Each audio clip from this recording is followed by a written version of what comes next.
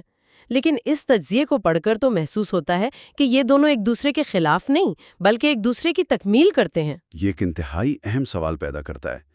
کیا ہم صدیوں سے سائنس اور مذہب کو الگ الگ کھانوں میں رکھ کر ایک دوسرے کے خلاف کھڑا کر کے غلطی تو نہیں کر رہے؟ میرا تو خیال ہے کہ بالکل کر رہے ہیں۔ جی، ماہرین اور دانشور اس بات پر متفق ہیں کہ سائنس اور مذہب کے دائرہ گار مختلف ہو سکتے ہیں، لیکن ان کی منزل ایک ہی ہے، یعنی حقیقت کی تلاش۔ سائنس بنیادی طور پر ہمیں یہ بتاتی ہے کہ کوئی کام کیسے ہوتا ہے، یعنی ہاؤ۔ صحیح، جیسے کشش ثقل کیسے کام کرتی ہے یا ذرات کیسے رویہ دکھاتے ہیں۔ بالکل، سائنس کے پاس اس میکینکس کا جواب ہے، لیکن سائنس کے پاس اس بات کا جواب نہیں ہے کہ یہ کائنات وجود میں ہی کیوں آئی، یا کشش ثقل کے قوانین ایسے ہی کیوں ہیں جیسے وہ ہیں۔ اور یہیں پر مذہب اور روحانیت داخل ہوتے ہیں۔ جی ہاں، مذہب ہمیں بتاتا ہے کہ یہ سب کیوں ہو رہا ہے، اس کے پیچھے مقصد کیا ہے، خالق کا ارادہ کیا ہے، اور جب تک آپ کیسے اور کیوں دونوں کو نہیں ملائیں گے آپ کو مکمل تصویر کبھی نظر نہیں آئے گی۔ اور ملکہ بلقیس کے تخت کا واقعہ اسی مکمل تصویر کا میرا خیال ہے سب سے خوبصورت مظہر ہے۔ اس میں کیسے کا اشارہ ان پوشیدہ کائناتی قانونوں کی طرف ہے جنہیں آج ہم کوانٹم فزکس کے نام سے کھوج رہے ہیں، اور کیوں کا تعلق اس خدائی طاقت اور علم سے ہے جو انسان کو عطا کیا جا سکتا ہے۔ بالکل، یہ واقعہ ثابت کرتا ہے کہ جب مادی دنیا کا علم کائنات کے خالق کی دی ہوئی روحانی بصیرت سے جڑ جاتا ہے تو پھر مادے کی کوئی رکاوٹ، وقت کی کوئی قید اور فاصلے کی کوئی طوالت انسان کے راستے میں نہیں آ سکتی۔ یہ دراصل انسان کے عروج کی ایک جھلک ہے۔ تو اس سب کا واقعی کیا مطلب ہے؟ اگر ہم آج کے اس پورے گہرے مطالعے کو سمیٹنے کی کوشش کریں تو سننے والوں کے لیے چند بہت ہی واضح اور بنیادی اسباق ابھر کر سامنے آتے ہیں۔ جی بالکل آتے ہیں۔ سب سے پہلی بات تو یہ کہ علم ہی اس کائنات کی سب سے بڑی طاقت ہے۔ آپ کے پاس کتنی ہی بڑی کرین ہو، کتنا ہی بڑا راکٹ ہو، وہ کبھی بھی اس علم کا مقابلہ نہیں کر سکتا جو کائنات کے بنیادی ڈھانچے کو سمجھتا ہے۔ بے شک۔ دوسری بات، آج کی جدید سائنس اور ٹیکنالوجی جس پر ہم اتنا فخر کرتے ہیں وہ ابھی محض ابتدائی مراحل میں ہے، یعنی الف بے سیکھ رہی ہے۔ ہم ابھی کائنات کے ساحل پر کھڑے سیپیاں چن رہے ہیں، جبکہ کائنات کے بہت سے راز اور علم کا پورا سمندر ابھی کھلنا اور کھوجنا باقی ہے۔ اور اس کے ساتھ ساتھ یہ بھی یاد رکھنا ضروری ہے کہ کائنات کے قانون صرف وہ نہیں ہیں جو ہماری موجودہ کتابوں میں لکھ دیے گئے ہیں۔ اللہ کی قدرت اور اس کی بنائی ہوئی اس کائنات کے راز ہماری موجودہ سائنسی سمجھ سے کہیں زیادہ حیرت انگیز اور وسیع ہیں۔ بالکل صحیح کہا۔ انسان کی روحانی ترقی اس کی عقلی اور سائنسی ترقی کے شانہ بشانہ اہمیت رکھتی ہے۔ جب یہ دونوں ملتے ہیں تبھی معجزے رونما ہوتے ہیں۔ زبردست۔ آج کی اس نشست کو ختم کرنے سے پہلے میں ایک ایسا سوچنے کا زاویہ چھوڑنا چاہتی ہوں جو اسی واقعے اور ذرائع سے جنم لیتا ہے مگر ہمیں ایک قدم آگے کی سوچ دیتا ہے۔ وہ کیا ہے؟ ذرا اس پر ٹھہر کر غور کیجیے گا۔ ہم آج کے دور میں اپنے اسمارٹ فونز، مصنوعی ذہانت اور تیز ترین انٹرنیٹ پر حیران ہوتے ہیں اور خود کو تاریخ کا سب سے ترقی یافتہ انسان سمجھتے ہیں۔ ہم کائنات کو مشینوں کے ذریعے کنٹرول کرنے کی کوشش کر رہے ہیں۔ جی ایسا ہی ہے۔ لیکن اگر صدیوں پہلے بغیر کسی تار، بغیر کسی مائکروچپ اور بغیر کسی لیبارٹری کے محض ایک کتاب کے علم سے کائنات کے اصولوں کو پلک جھپکنے میں مات دی جا سکتی تھی، تو کیا آج انسان اپنی محدود ٹیکنالوجی پر فخر کرتے ہوئے انسانی ذہن اور روحانیت کی کن پوشیدہ صلاحیتوں کو نظر انداز کر رہا ہے؟ بہت گہری بات ہے۔ وہ صلاحیتیں جو شاید دنیا کی کسی لیبارٹری یا مشین میں نہیں بلکہ خود ہمارے اندر موجود ہیں۔ یہ ایک ایسا سوال ہے جو ہمیں اپنی اصل تلاش کی طرف واپس بلاتا ہے۔ آج کے اس گہرے مطالعے میں ہمارے ساتھ اس حیرت انگیز سفر کا حصہ بننے کا بہت شکریہ۔ جستجو اور علم کی یہ تلاش جاری رہنی چاہیے۔